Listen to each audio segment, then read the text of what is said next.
এই যে এটা কত করে বেচেন? 800 টাকা। এই 800 টাকা কেজি নাকি সুফা? হ্যাঁ ঠিক আছে। এই যে দেখছেন একদম আমরা নিকলির মাছ, এগুলাতে কোনো ভেজাল নাই।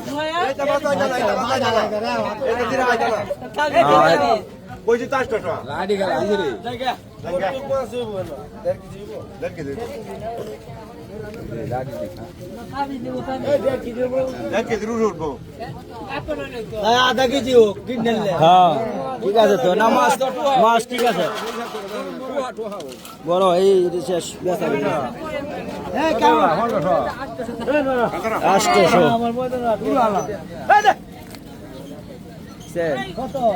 একদম জেতা মাছ কোনো দামে। হ্যাঁ কত লইছো, কত দে ভাই? হ্যাঁ 800 বলিস নাকি না? হ্যাঁ 1.5 কেজিরও বেশি আছে 800 টাকা।